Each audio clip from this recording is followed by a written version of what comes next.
નમસ્તે બેન, નમસ્તે. તમે કઈ જગ્યાએથી આવ્યા છો અને આ આર્યવીર દળ ટંકારામાં જે સત્ર લાગ્યું છે તેમાંથી તમે શું શું પ્રાપ્ત કર્યું છે અને આગળ તમે શું શું સમાજને આપશો? મારું નામ નિયતિ આર્ય છે અને હું ધાંગધ્રા આર્ય સમાજમાંથી જ આવું છું અને ધાંગધ્રામાં રોજ આર્યવીર ને વિરામનાની શાખા પણ લાગે છે. તો આજે ટંકારા તે ગ્રીષ્મકાલીન શિબિર છે 7 દિવસીય. અહીંયા આવીને બહુ બધું શીખવા મળ્યું છે. શસ્ત્ર અને શાસ્ત્ર જેમ કહીએ ને બેનું સમન્વય એ પણ શીખવા મળ્યું છે. સાથે સાથે આત્મરક્ષા પણ શીખવા મળી છે.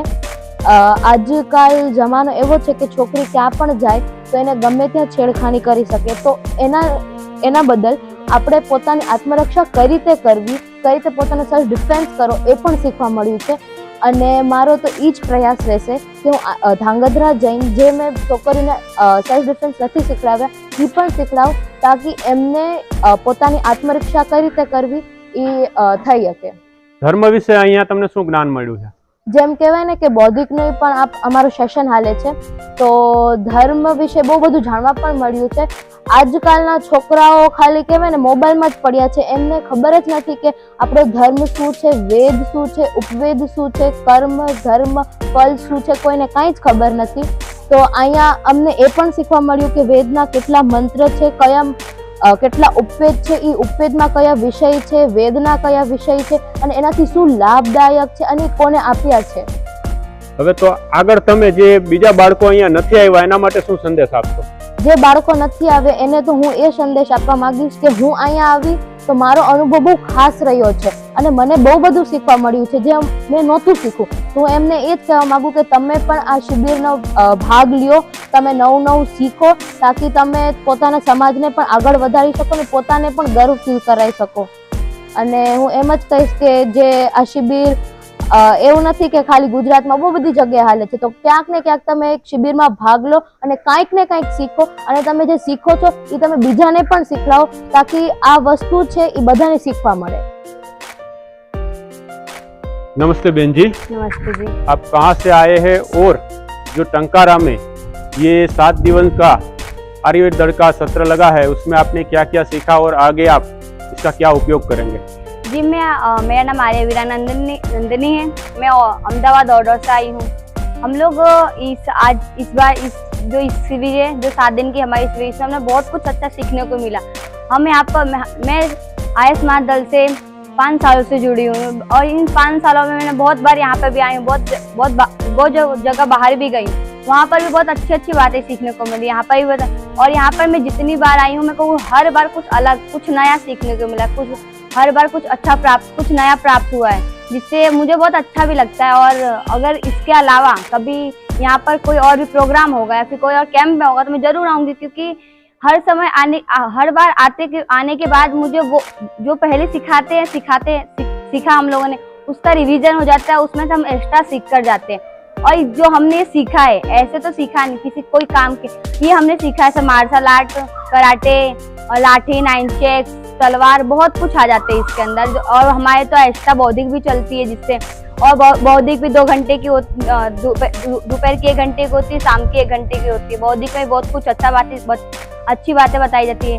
आज की जैसे जनरेशन है तो हमारे क्या है, अपने आज के लोग को इतना नहीं पता हमारे कितने वेद हैं, हमारे वेद कितने हैं, उनके नाम क्या है, उनके ऋषि कौन है, उनका विषय कौन है, हमारे इस देश के बारे में इनको इतना भी नहीं पता होगा. और जो लोग आर्य समाज से जुड़े हुए, आर्यवीर दल से जुड़े हुए हैं, वो बहुत ही भाग्यशाली है. जो आर्यवीर, मैं अपने आप को बहुत भाग्यशाली मानती हूँ कि मैं आर्यवीर दल से जुड़ी हुई हूँ. और जो हमने ये सीखा है बहुत हमारे उपयोग आएगा. हम खुद की रक्षा हम खुद कर सकते हैं. और हमने ये सीखा, हम यहाँ से अब जाने के बावजूद भी हम जाने का इसके अभ्यास हम हमेशा इसका अभ्यास जारी रखेंगे. और जाकर किसी जो सामने वाला उनको भी हम इससे प्रेरित करेंगे, हम इनको भी सिखाएंगे, आप भी ये सीखे, हम उनको भी बताएंगे इससे सीखने से क्या हमें लाभ है और क्या हानि है. इससे ऐसा है कि इससे कोई हानि तो हो ही नहीं सकती है. खुद की रक्षा करना, कोई हानि तो बिल्कुल नहीं है. और ये सीखने के बाद हमें किसी और पे निर्भर भी नहीं रहना पड़ता. हम कहीं स्वतंत्र घूम सकते हैं. और आज की दुनिया में और अभी के फिलहाल के समय में लड़कियां तो कभी सुरक्षित नहीं है, लेकिन हमने जो यहाँ पर जितनी लड़कियां आई हैं वो लोग भी, उन्होंने अपने खुद की रक्षा को खुद कर सकते हैं. उनके माता पिता भी बहुत गर्व फील कर रहे होंगे, बहुत प्राउड फील करेंगे कि हमारी लड़की बिना डरे, बिना संकोच के बाहर जा सकती है, किसी से मतलब कोई डर वर नहीं है, खुद की रक्षा वो खुद कर सकती है। तो मैं तो चाहूंगी कि सारे जितने अपने यहाँ के मतलब जो आते हैं और जो आए हैं उनका तो मैं आभार व्यक्त करूंगी कि ये लोग आए हैं, और इससे हमको आने के बाद हमारी जो शरीर है, मानसिक, आत्मिक और शारीरिक के बल है, वो भी और बहुत अच्छे काम करता है और हम लोग फिट रहते हैं इस वजह से। तो मैं तो चाहूंगी कि अगर इसके अलावा कभी फिर कैंप लगेगा तो मैं जरूर यहाँ पे आऊंगी। सबको सादा नमस्ते जी। नमस्ते। नमस्ते बेन, નમસ્તે જી। તમે આ ટંકારા આર્ય સમાજની ગ્રીષ્મકાલીન શિબિરમાં આવ્યા છો, તો તમે અહીંયા શું શીખા અને આગળ આ શિબિરમાંથી જે તમે શીખીને જશો તેનો તમે આગળ શું ઉપયોગ કરશો? મારું નામ પ્રાચી આર્યા છે। હું વઢવાણ આર્ય સમાજથી આવી છું અને ટંકારામાં જે ગ્રીષ્મકાલીન શિબિર ચાલી રહી છે એનાથી અમને ખૂબ જ શીખવા મળ્યું છે।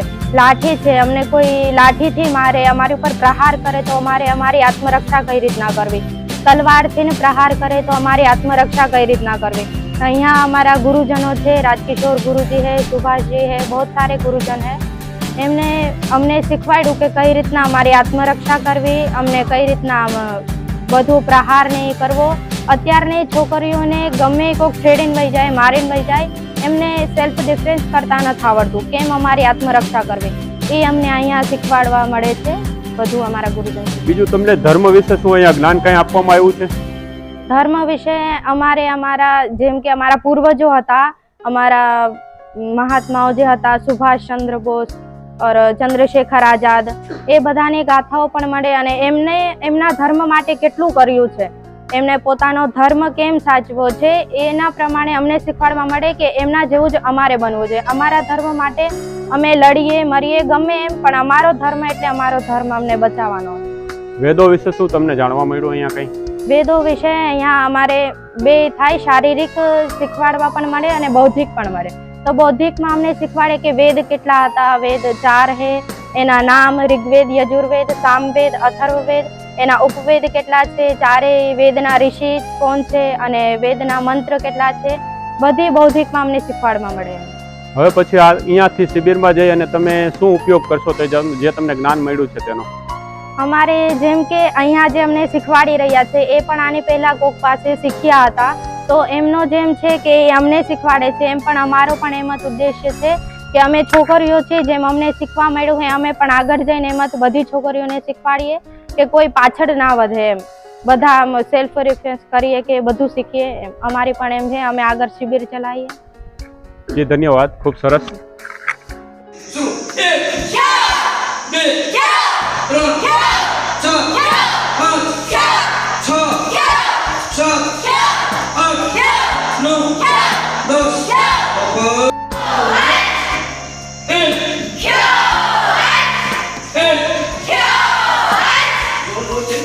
जल्दी 4-5 बार करो वापस आना।